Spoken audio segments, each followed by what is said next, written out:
Well, after staying for a few days in Panama City, and going through the Panama Canal and back again, which was an experience, we then flew to Peru, where the British ambassador was an old friend of Max,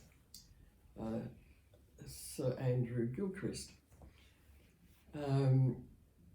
And he'd invited us to stay in the residence because he wanted to put a proposition to Mac that he become the British consul in the southern part of Peru, where there was insurgencies developing, and it seemed like Mac's experience with insurgencies and military people would be useful.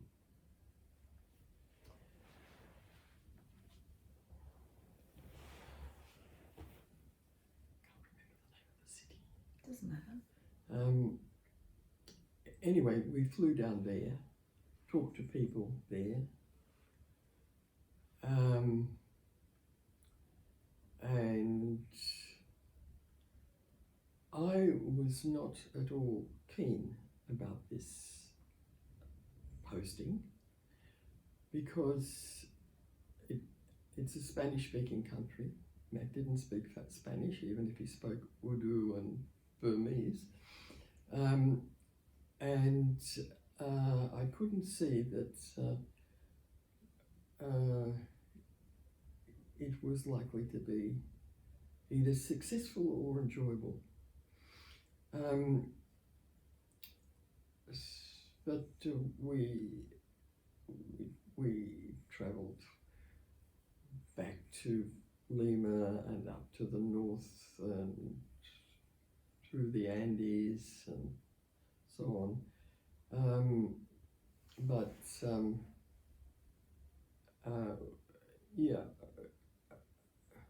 Perhaps Mac thought that was a good decision not to go there. So we continued for the last part of the honeymoon, really,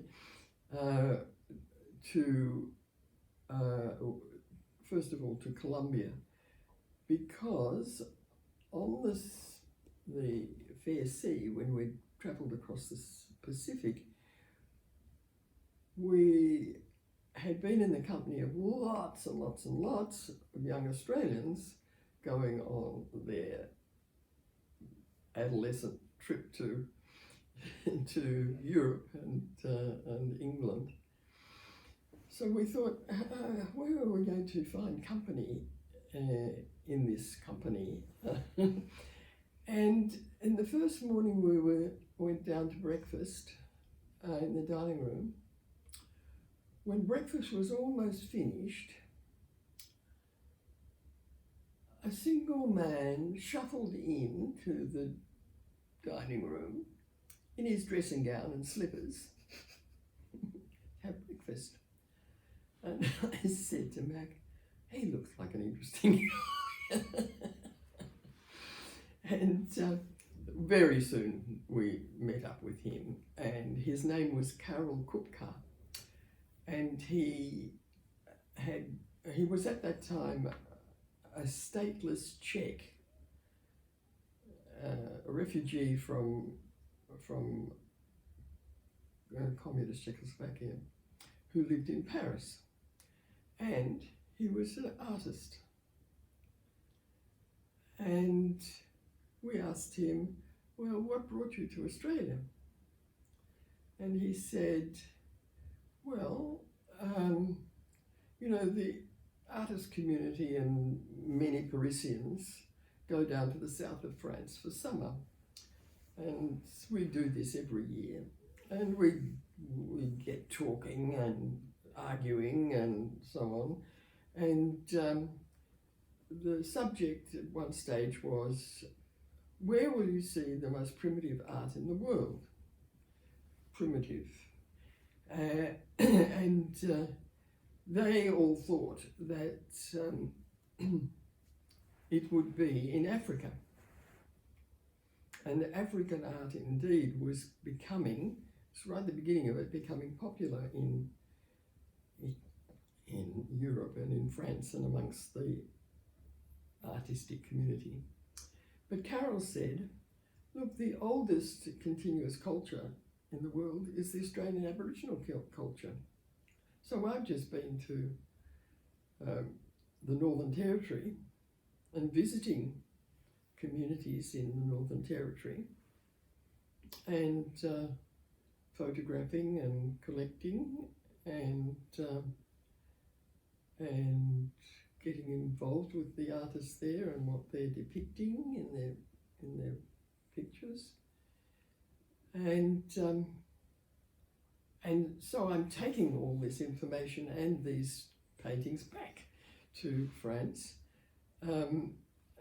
to demonstrate this very different arts genre. And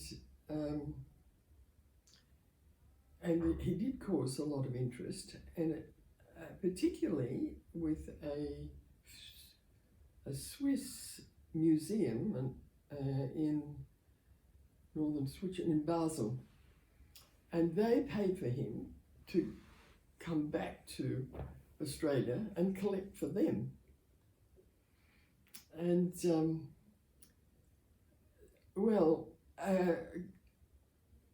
in fact, Carol became a lifelong friend.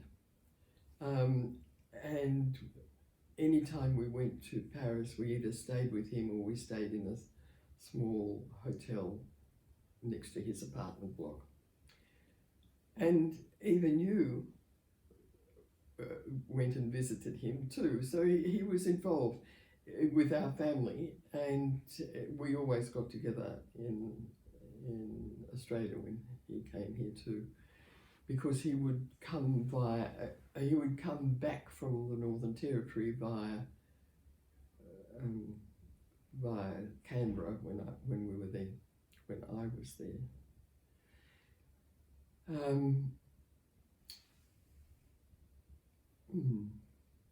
So you were visiting So him. he recommended us to go to Colombia and to meet friends of his in Bogota, and we did. And this turned out to be a very high class Spanish Colombian family. The matriarch of which had been recently honoured by their government as the mother of Colombia. And indeed, she was absolutely marvellous woman, very charismatic, very dynamic, and very hospitable. And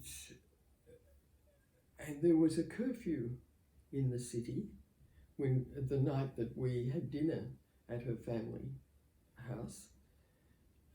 So she said, well, you can't travel, you can't leave this house now, so you better stay here.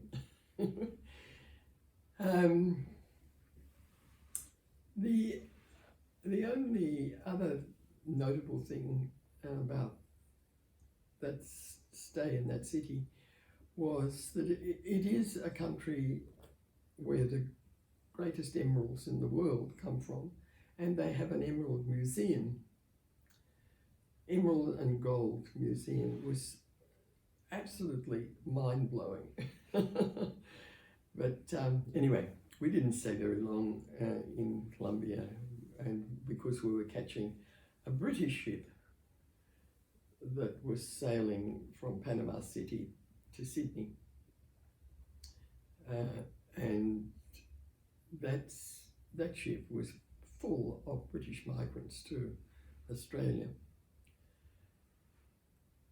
who were, they were something new to me. They were this was the first overseas trip that they'd ever made. Many of them that we met had never been further than the nearest market town.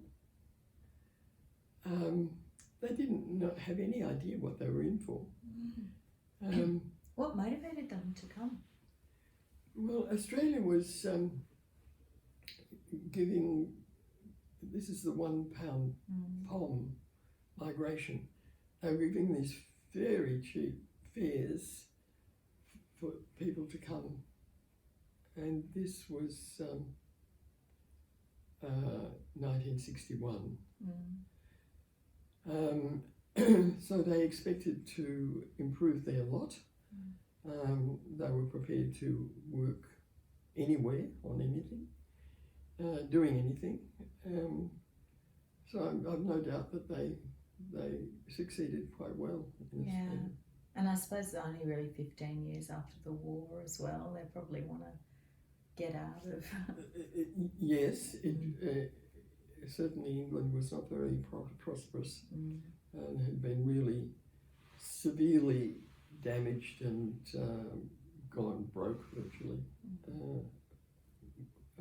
caused by the war effort. Yeah.